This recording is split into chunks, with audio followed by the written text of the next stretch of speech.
और अब आदमखोर पिटबुल की बात करते हैं। लखनऊ की खबर है जहां पर पालतू कुत्ते ने मालकिन पर हमला कर दिया। कुत्ते ने महिला को बुरी तरीके से नोचकर मार डाला है। अस्पताल में इलाज के दौरान महिला की मौत हो गई है। हमले में ज्यादा खून निकलने की वजह से महिला की मौत हुई है। तो लखनऊ से खबर है, पालतू कुत्ते ने हमला यहां पर किया है अपनी मालकिन पर और मालकिन की जान यहां पर चली गई है। ये बता दें आपको, खून से लथपथ मालकिन का शव यहां पर पाया गया।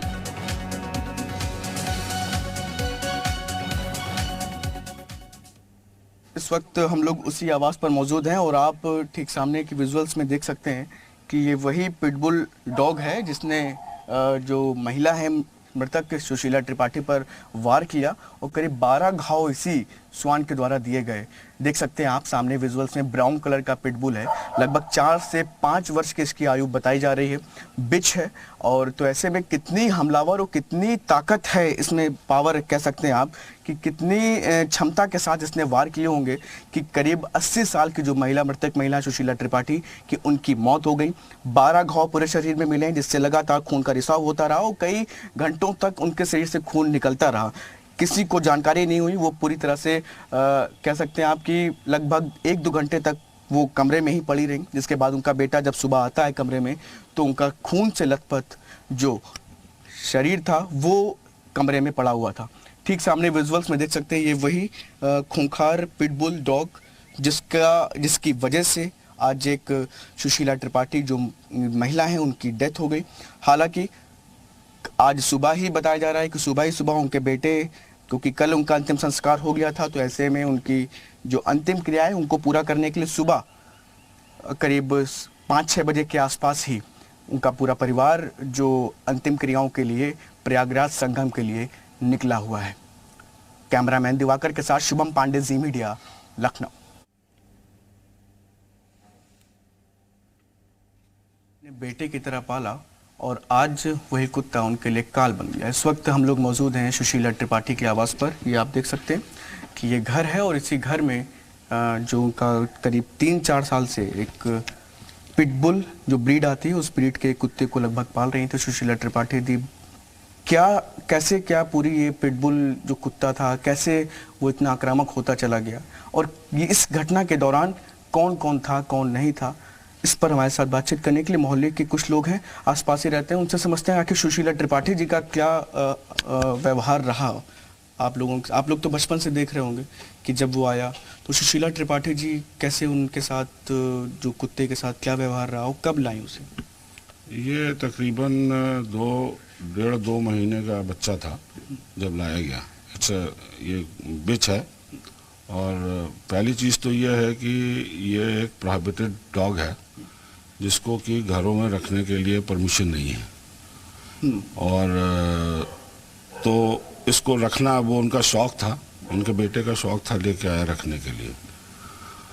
अब उसके बाद ये इसको कोइंसिडेंस या एक्सीडेंट कहेंगे कि ऐसा हो गया, बाकी उसको वो रखती थी, खिलाना पिलाना सब कुछ रहता था और अचानक ये जो भी चीज़ घटना घटित हुई बहुत ही दुखद रही। जब ये घटना हुई तब उस दौरान कुछ आप लोग को जानकारी? हम लोग को उनकी वो जब उनको ऊपर अटैक कर रहा था तो हम लोग यहाँ दौड़े, बट दरवाज़ा बंद था तो हम लोग कुछ कर नहीं पाए। उसका बहुत दुख है। कितने बजे की घटना हो? ये घटना है तकरीबन सुबह 6:30 बजे की। 6:30 बजे की? उस मतलब ये भौंक रहा था, उससे आप लोग आँख खुली? ये जिस समय वो इनके ऊपर वो हुआ अटैक करने के लिए हुई तो शी वाज क्राइंग, मतलब she was shouting when we run away कि ये हुआ क्या। तो हम लोग दौड़ के आए तो दरवाजे से झांका तो हम लोगों को देख के हम लोग अपने आप को मतलब बहुत ही आक्रमण ले पा रहे थे कि इनको कैसे मदद करें। और इस वक्त शुभम हमारे साथ ज्यादा जानकारी के साथ जुड़ चुके हैं। शुभम का हम सीधे रुक कर लेते हैं। शुभम, दुखद घटना है जिस तरीके से पूरा घटनाक्रम हुआ है, लेकिन अभी ताजा अपडेट आपको क्या मिल रहा है यहाँ पर? चूंकि इस कुत्ते ने हमला किया, जो पालतू कुत्ता था यहाँ पर, अब आगे क्या किया जा रहा है, आगे क्या हो रहा है, अपडेट क्या है? देखिए, अगर परिवार की बात करें तो परिवार में सुशीला त्रिपाठी के पति की पहले ही मृत्यु हो चुकी थी। वो अपने बेटे के साथ, अमित त्रिपाठी के साथ रहती थी।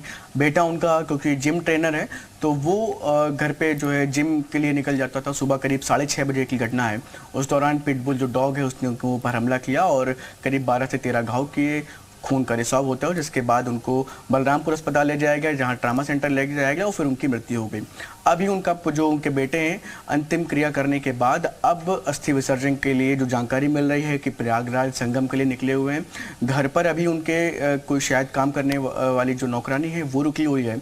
लेकिन इन सब के बीच जो नगर निगम की तरफ से जो बताया जा रहा है कि जानकारी जो पिटबुल डॉग को लेकर के, इस ब्रीड को लेकर के लाइसेंस की जो व्यवस्था है वो ये है कि इन डॉग्स की रखने के लिए परमिशन नहीं मिल सकती। ये एक जो जानकारी निकल करके आ रही है, लेकिन कैसे ये जो है परमिशन मिली या कैसे नगर निगम की तरफ से इसको लेकर के परमिट दिया गया, ये सबसे ज़्यादा अहम सवाल है। जो मोहल्ले के कुछ लोग हैं उनसे हमारी बातचीत हुई, उनका भी साफ तौर पर कहना था कि प्रतिबंध है इस ब्रीड पर। हालांकि तब भी वो घर पे सुशीला त्रिपाठी उसको बच्चे को, क्योंकि बचपन से ही लाई थी, छोटा था काफ़ी, तब से उसे काफ़ी ज़्यादा प्यार से अपने साथ रखती थी, पूरी केयर करती थी, खाना पीना का ध्यान रखती थी। यहाँ तक कि घर से बाहर वो कहीं किसी भी रिश्तेदार के यहाँ भी नहीं जाती थी कि आखिर जब वो बाहर जाएंगे तो उनके जो पालतू कुत्ता है उसे खाना कैसे दिया जाएगा, उसका भरण पोषण कैसे होगा। तो काफ़ी लगाव था, पालतू कुत्ता था, बिल्कुल बच्चे की तरह उसे अपने पाल रखा था। लेकिन ये पालतू ही कुत्ता आज उनकी जान ले ली है उसने। आपको एक बार घटनाक्रम बता दें कि ये सामने देख सकते हैं कि ये पूरा घर है और ये दूसरा वाला गेट है, ये पहला गेट है, पहले गेट के बाद में दूसरा गेट है। आसपास के जो कुछ लोग हैं उनका ये कहना था कि सुबह करीब 6, साढ़े 6 बजे के आसपास जब क्योंकि जब पिटबुल डॉग ने उनके ऊपर अटैक किया तो अटैक करने के बाद लोगों के घरों में उनकी चिल्लाने की आवाज़, सुशीला त्रिपाठी की चीखने की आवाज़ पहुंची। फिर उसके बाद वो सब यहाँ पे दौड़ कर आए। इन रेलिंग से उन्होंने अंदर की तरफ देखा तो सामने पिटबुल डॉग सुशीला त्रिपाठी को छत विछत कर रहा था, उनके ऊपर लगातार अटैक कर रहा था। और ये दृश्य देखकर जो चश्मदीद थे आलोक शर्मा, उनका कहना था कि वो पूरी तरह से बिल्कुल उनको समझ में नहीं आ रहा था उस वक्त क्या करें। और सबसे ज़्यादा उनके लिए ये मतलब उनको ख़राब लग रहा था कि वो मदद नहीं कर पा रहे, क्योंकि अंदर से उनका बेटा उस वक्त जिम गया हुआ था, क्योंकि वो जिम में काम करता है। उसको जब तक सूचना दी करीब 102 घंटे हो चुके थे। 102 घंटे बाद उनका बेटा आया और जब बेटा आया तब 12 से 13 घाव के आसपास, तो उनके करीब शरीर से लगातार जो खून निकल रहा था। उस वक्त वो जीवित थी। वहाँ से ले जाकर के उनको बलरामपुर हॉस्पिटल ले जाया गया, वहाँ से उन्हें ट्रामा सेंटर रेफर किया गया, जहाँ पर उनकी मृत्यु हो गई। जी, बहुत शुक्रिया आपका तमाम जानकारी देने के लिए शुभम।